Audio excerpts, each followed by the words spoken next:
Sabi niya. Okay, so let's move on to Acts 4 verse 12. Ang sabi kasi sa verse na ito is about extra ecclesiam nola salos, which means outside the church there is no salvation. Okay. So, parang theological, no? Parang wala namang effect kung if you're not believer, wala lang, 'di ba? Pero it has so much effect, no, na talagang may negative at masasabi natin na pag-usapan natin, no, kasi mayroong negative dito, but some people could argue na may positive din naman. Okay? So, ito sisimulan natin. Outside the church, there is no salvation. Now, this has been the springboard or the driving force of colonialization. That's why the Spain are really navigate the whole world to expand their empire. So mag-colonize sila ng ibang mga areas na hindi pa sakop ng kanilang empire. At ang gagawin nila doon, i-impose nila ang kanilang culture, ang kanilang religion, at lahat-lahat na i-impose nila doon sa na-colonize nila ng area. But the negative effect of that colonization, kanang parang evangelism din kasi yung ginawa nila Kasi nga yung mga native tribes, ginawa nilang Christian at nagiging Jesus worshipper na din sila. So yun yung mga other negatives, no, na mga effect sa ating mga atheists, no? Parang yun ang effect. But there other effect also is it's about the disease that they can carry. Kasi yung mga disease natin ngayon, ang parang parang hindi naman talaga original na sa atin ito, yung mga cancer na mga ganyan. It has been brought upon us. Kasi nung unang mga panahon, ewan ko lang wala akong proof dito, but we have different diseases siguro. No, but some mga diseases sa other countries, just like nangyari doon sa bubonic plague, those bubonic plague, those rats, mga daga kasi yung cause ng yung baboon, yung black plague nangyari sa Europe. Galing China din yun Na-amaze ako, China din yun. Di ba yung ngayon, China yung parang din. At saka nung nakasakay daw siya sa barko, something na nakasakay sa barko. Some historians would say that na nanggaling yun sa China. I don't have confirmation, but some I've also read about that somewhere. Nabasa ko din na sumakay daw yung daga, tas doon nag-spread na sa Europe. Oo. So, parang kung ano yung dinala, kasi parang okay na, wala naman nangyari sa China, di ba? Wala naman nangyari sa China, but nung nadala na yung mga virus na yun doon sa Europe, doon na sila nagka-litse-litse na sila. At saka, it amazes me na, I'm not racist but it amazes me na yung time ni Rizal, di ba, nung pumunta si Rizal sa Amerika, hindi mo na sila pinababa. Nag-quarantine mo na si Rizal Alam mo yun dyan? Nag-quarantine mo na si Rizal kasi nga, sabi ng mga Amerikano, Asian ito. Ganun So, Asian ito kasi alam naman natin yung mukha ng mga Asian, di ba? So, dahil nung time din ng pagdating ni Rizal sa Amerika, mayroon ding influenza outbreak. I see. At yung influenza outbreak na yun, nanggaling pa rin sa China. Kaya nga, si Rizal ay na-detain muna ng konti kasi galing sa dito sa Asian area. At yun nga, ngayon, yung COVID, diba? Parang pa rin natin, nandoon nanggaling sa China. So, yun yung mga negative effects ng colonization kasi nadadala yung mga diseases. At saka, kaya nga nung sa Sentinelese Island sa India, alam mo yung story dyan, yung may isang Christian preacher na pumunta doon sa island na yun ay napatay ng mga natives doon, yung mga sentinel. Yeah, I've heard about it. Kasi yung mga tao doon, hindi sila immune sa mga, kahit ubot, sipon lang, namamatay na sila. O kaya pinagbabawal talaga ng Indian government na pasukin yun kahit nino man. Kahit sila nga, hindi na nila pinasok doon, yung lugar na yun. So, yun yung negative effects ng colonization. At also, of course, yung destruction. Marami tayong mga treasure sa ating kultura, no, sa Pilipinas na nawala dahil nga dumating yung mga Spaniards. Sinabi nila na they're the works of the devil. Kaya sinunog nila. Kaya ngayon wala na tayong masyadong information kung ano ba yung mga culture na yun na talagang kinagisnan ng ating mga magulang noon. So I'm not saying na gagawin pa rin natin yun, but it's our national parang treasure natin yan, parang cultural pride pa rin natin yan. So even though we don't believe in it, but it's who we are in the past. So parang treasure natin, but sad to say nawala na yun. Wala. Kasi nga sinunog ng mga, but there are some culture pa rin na preserve, and then parang nasa book na lang ngayon na babasa natin. So it's parang ako bilang isang educator, no, kasi yun yung natapos natin. Parang meron akong konting panghinayang. Even though in my atheist side sa akin, well, it's just a culture, but parang pa rin may lumalabas iba pa rin yung diba? Alam mo yung past mo. Oo, iba pa rin yun. May diba? May dala yun sa pagka you as a diba? As a society, may parang idea ka why we are this way because we have those past. Tas wala tayong diba? Wala tayong reference sa past natin na nabura. Kasi nabura. So yun yung mga negative effects. And also, if of course yung death, diba? Kasi nga before they can impose their culture, their religion, and everything, they have to kill us first. Di ba? Ano nangyari doon sa bakbakan diba? So it's ironic if you are going to realize it, that if you are going to impose your culture, you have to kill the half of the population sa isang area na yan para ma-impose mo lang. Di ba? Di ba pwedeng diplomatic approach? Di ba pwedeng lang para kaibigan na paraan? Just like the Americans, di ba? Bago nila na-introduce yung education sa atin, nagkaroon muna tayo ng war, di ba? So ganun yung nangyari. Ang gusto lang naman pala ng Amerika, bigyan tayo ng education, i-share nila sa atin yung kanilang institution. Kaya nga yung ating constitution, yung constitution natin parang kopyang-kopya sa Amerika, di ba? Kasi nga ito yung gusto nila na ma-share din nila sa atin. But why is it that they have to kill Luna, they have to kill Gregorio del Pilar and the rest of the unknown soldiers nung time na yun? Why they have to do that? No.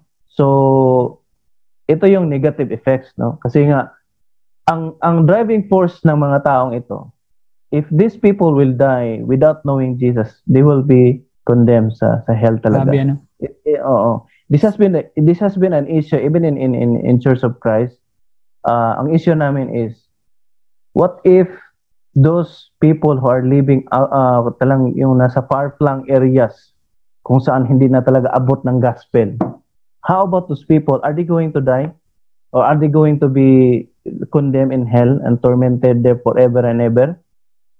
So parang dito kami nagdi-divide. Doon kayo nagka-divide?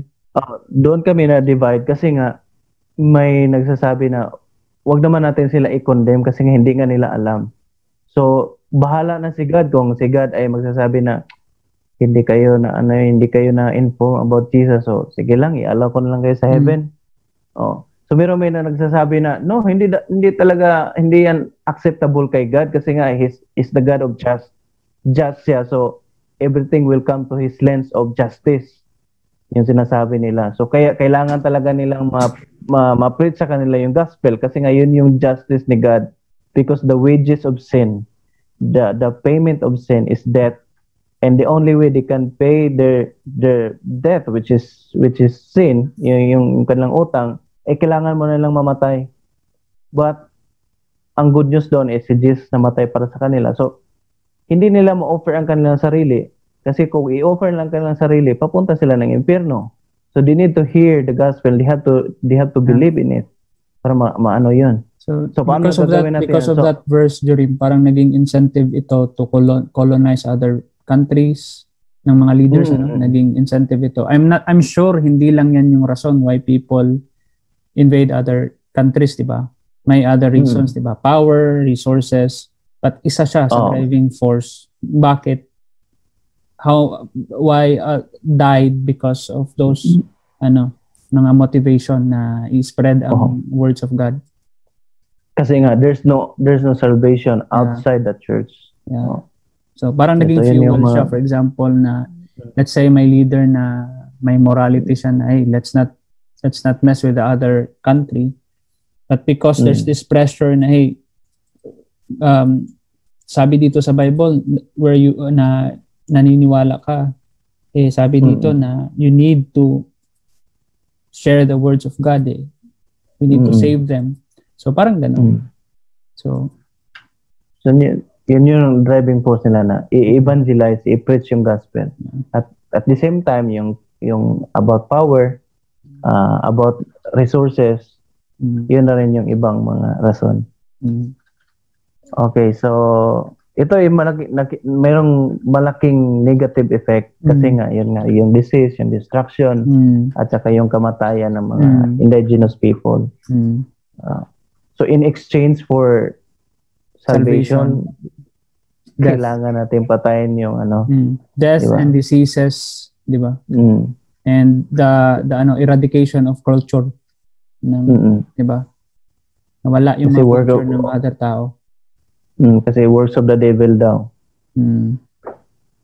Actually, maganda yung maganda yung culture natin. Before pa man tayo na ito kasi sabi ng iila na we base our morals from the Bible. If there's no colonization from Spain, where do we get our morals? Okay. Like what the fuck? Excuse me. Meron na tayong mga ways of life before pa dumating yung mga Spaniards. Way before. Oo. Meron na tayong mga sariling mga judgment, meron na tayong courts. Hindi nga lang pareha ng courts na alam natin ngayon.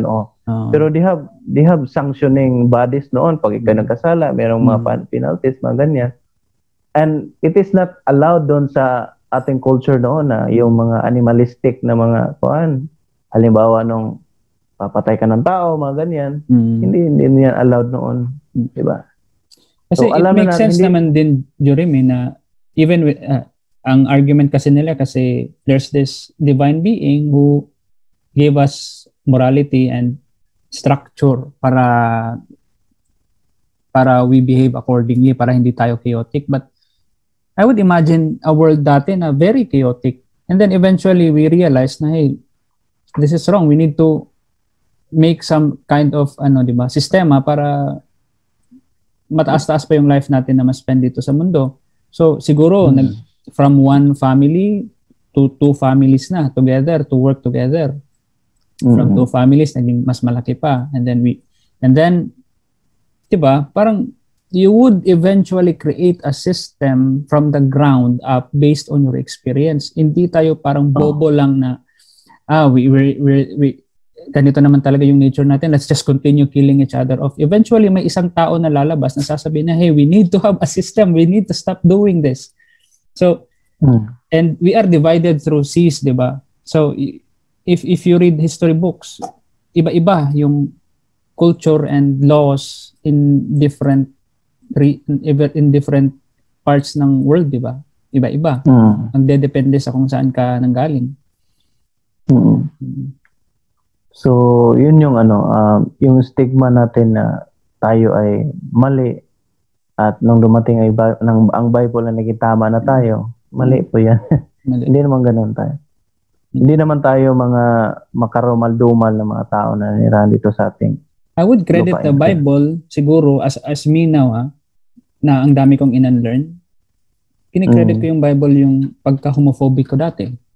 So I would blame the Bible and the society I am in at the same time. Kung bakit ako homophobic, I have to unlearn that. I have to teach myself na okay lang yung homosexuality. I would blame the Bible na because of the Bible, iba yung tingin ko sa babae. They are just second-class citizens and I am the superior one.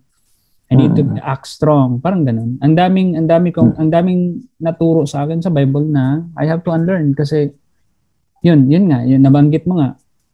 I can't remember. Siguro credit, hindi ko din naman ma-credit sa Bible kung yung pagkamabuti kong tao eh.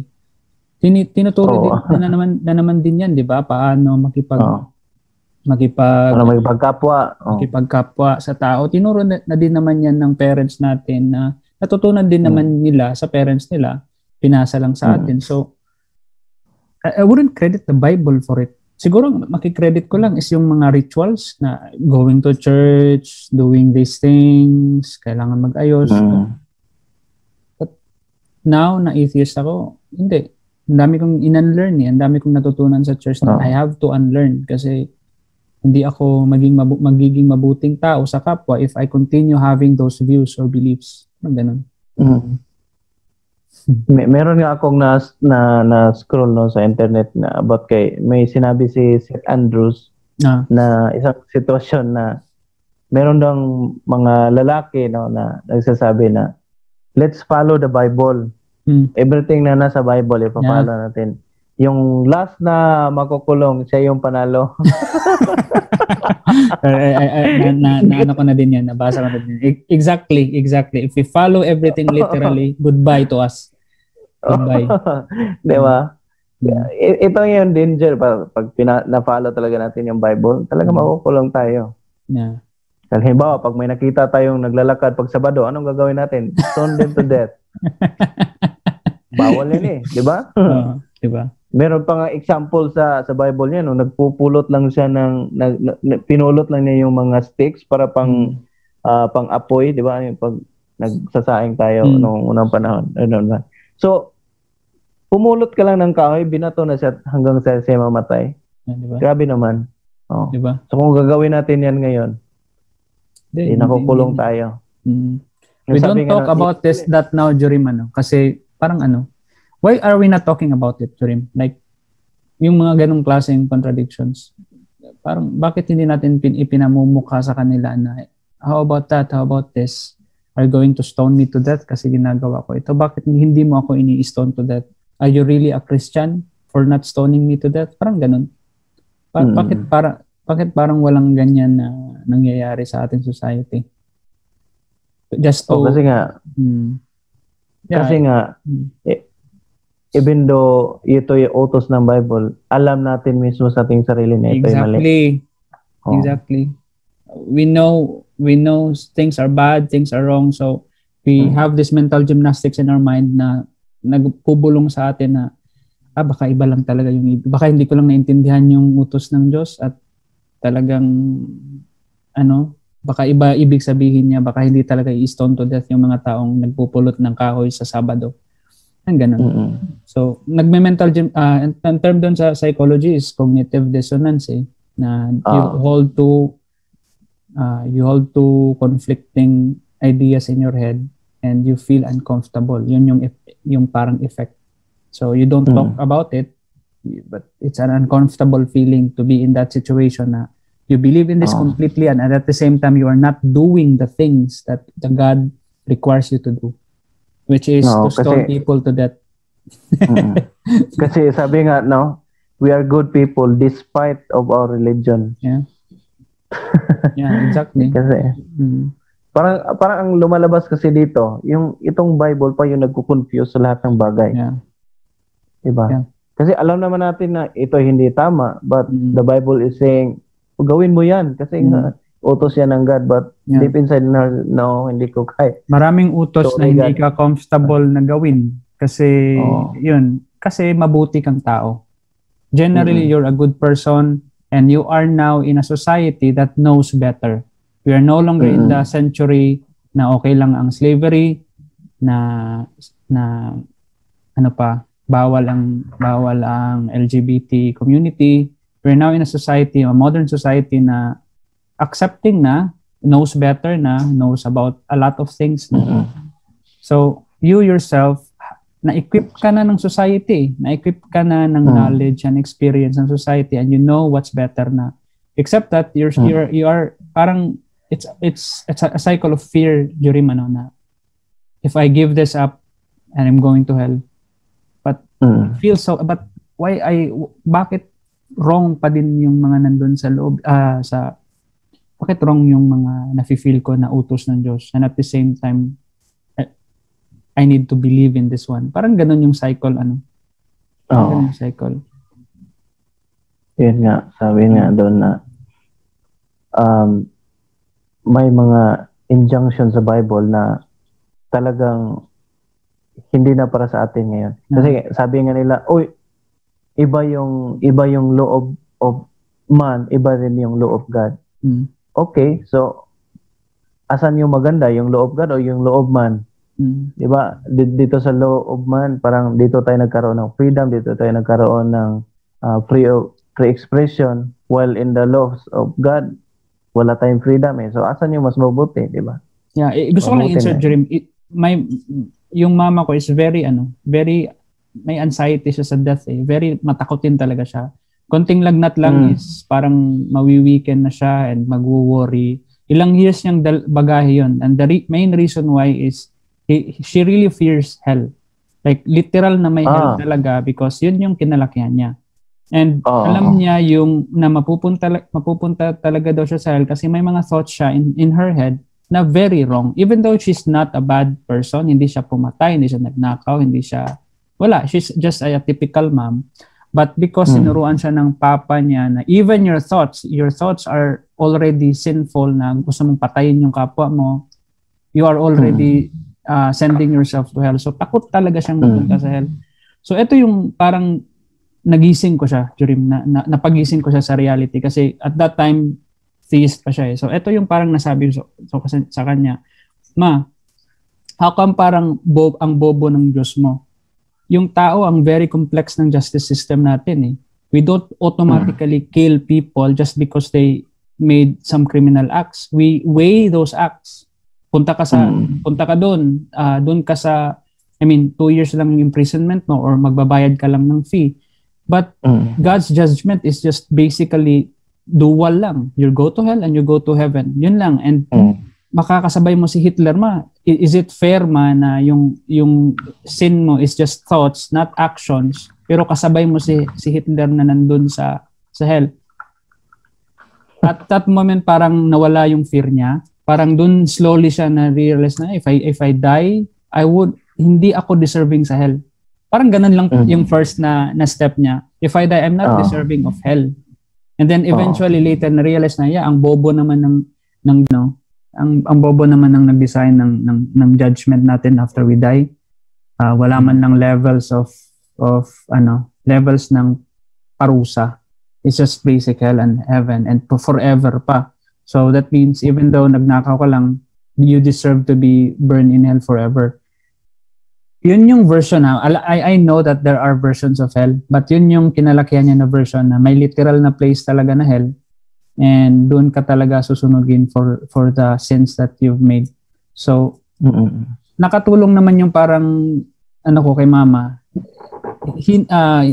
Eventually, she doesn't fear death anymore. Not that she is now suicidal, pero hindi na siya hindi nakikita mo kasi physically.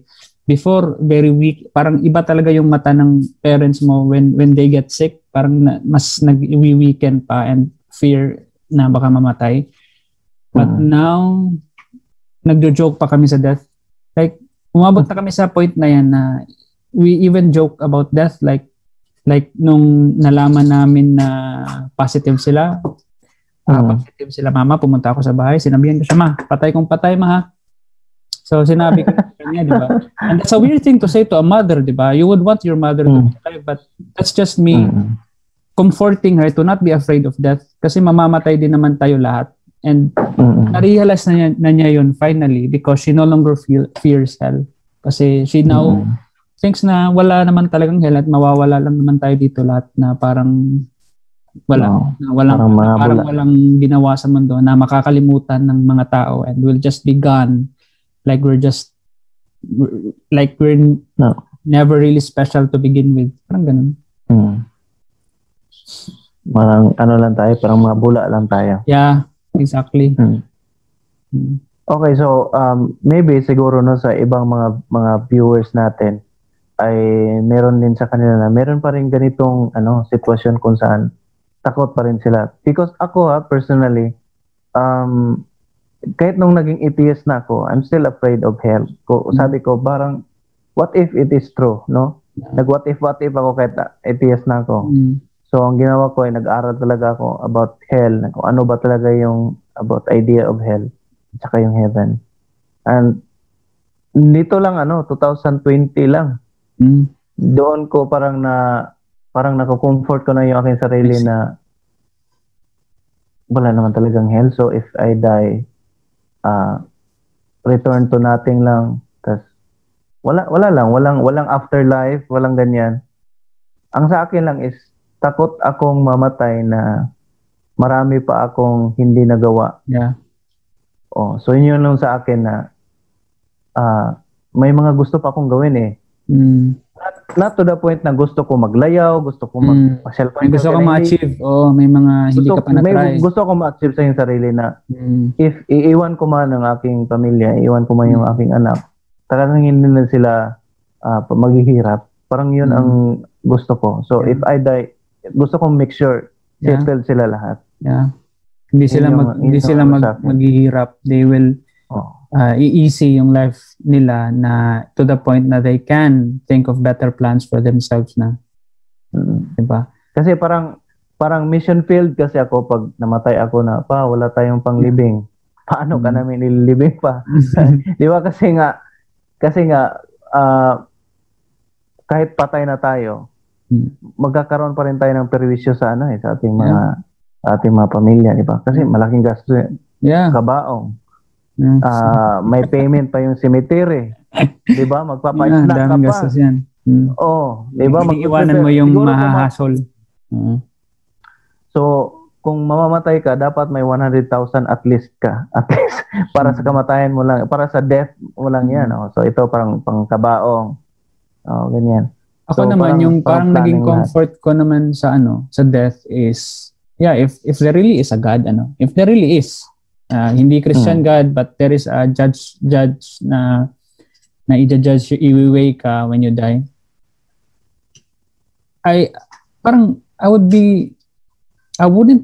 Hindi ako belong sa hell. I didn't do anything that's deserving ako sa hell. Hindi ako pumatay ng tao, hindi ako nagnakaw ng kaba ng bayan. Nag-masturbate ka lang. Di ba? I mean, ininaka ko lang yung kinopit ko lang yung 100 pesos sa pitaka ni mama. I mean, God would understand that. Those are just petty crimes. Diba? I mean, if siguro may hell for me, but di siguro sa level ng hell na yung forever ka susunugin, diba? I mean, that's just so horrendous. Why would I be put there in my petty crimes na nagawa sa life ko? Diba? So, I wouldn't be deserving of heaven, but hindi ako deserving sa hell na dinescribe na hell, 'di ba? Yung susunugin ka forever na hindi ka mamamatay. So, yun yung parang naging comfort ko to be okay. Kasi na-traumatize din ako sa concept sa hell. I have books dati na yung children's book. Children's book 'yun pero naka-illustrate doon kung ano ang itsura ng hell. Ang grabe, no? Oo, ilang pages yun na tumatakbo yung mga babae, usually mga nasa Hollywood yung mga parang sinusunog Kasi mga naka well-dressed sila, so naka-business attire pa yung iba. So implying na they are the ones who are going to hell, yung mga well-dressed na mga tao sa illustration. Si mahilig dyan yung mga GW, sila yung mahilig mag-illustrate ng ganyan. Parang fearmongers tawag doon. Tinatakot yung tao. Kasi babasahin yung kanilang mga pamphlets na ibibigay. Talagang mayroong mga graphic doon. Yeah. So, move on na tayo, Jorim. Or do you have something to add? Okay, so move on na tayo doon sa outside the church, there is no salvation. Kasi yun nga yung mga negatives, no?